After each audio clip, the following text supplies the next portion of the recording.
Chapter 8. The Hunting of the Great Bear, an Iroquois Tale.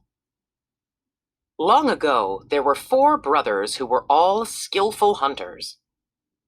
One day, during the time of year when morning frost covers the earth, a messenger came to the village where they lived. "We need your help," said the messenger. "A great bear has come to live in the forest where we hunt. It also comes into our village at night." The 4 hunters did not say a word. Instead, they gathered up their spears and called to their dog. Then, with the messenger, they set off for the village. On the way to the village, they noticed that the forest was very quiet. They also noticed deep scratches on the trunk of a pine tree. The scratches had been made by the great bear as it reared up on its hind legs. It had done this to mark its territory. The tallest brother raised his spear to try to touch the highest scratch marks, but he could not. "Ah, it is as we feared," he said. "The great bear is Iroquois." This bear has magic powers," said the second brother fearfully. "Don't worry," said the tallest brother. "The bear's magic will not work on us if we find its tracks first." "Yes, that is true," said the third brother. "If we find Iroquois' tracks and begin to follow them, then it must run from us." "This sounds like hard work," said the fourth brother, who was both chubby and lazy. "Do we have any food?" he asked. His brothers ignored him. As the brothers and the messenger entered the village, they were struck by an eerie silence. Only the village leader was there to greet them. "We have come to help you," said the first brother. "Do you have any food?" asked the fourth brother. "Pay no attention to him," urged the oldest brother. "We will find this great bear."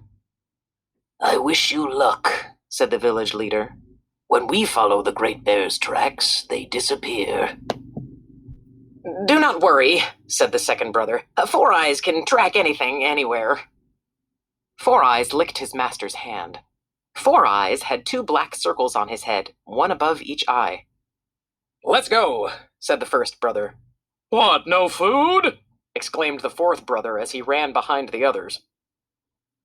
The 4 brothers followed Four Eyes. Four Eyes sniffed the ground.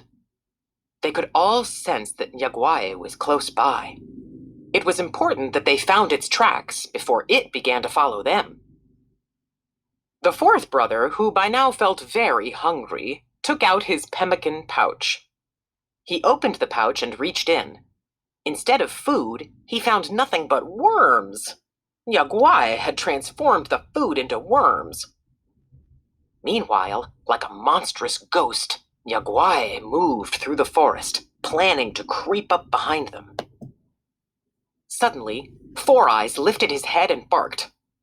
"We have found you!" yelled the first brother. Iroquois began to run. The brothers followed.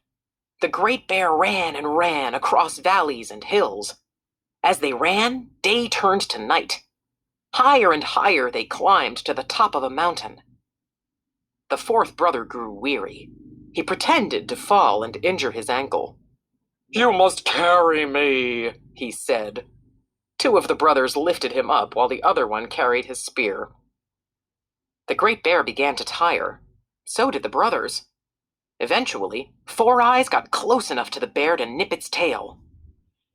"You can put me down now," said the fourth brother, who was nicely rested. The brothers put him down. Immediately, he sprinted off in front of his brothers. Minutes later, the fourth brother was close enough to the bear to kill it with his spear.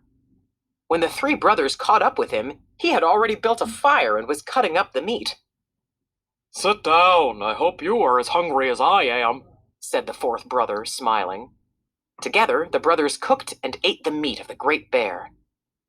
"Brothers," said the first brother, staring down at his feet.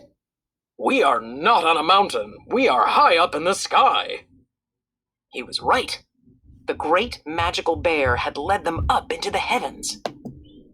Suddenly, Four Eyes began to bark. "Look," said the second brother.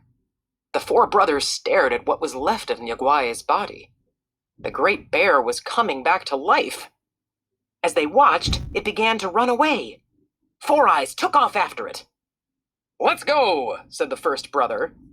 The brothers reached for their spears and ran after the great bear. They chased it across the sky.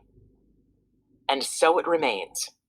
Each autumn, the brothers chase the bear across the sky. When they catch it, they kill it. As they cut up the meat, blood drips down to earth and colors the leaves of the maple tree red. As they cook the bear, fat drips down and makes the grass pale and lifeless.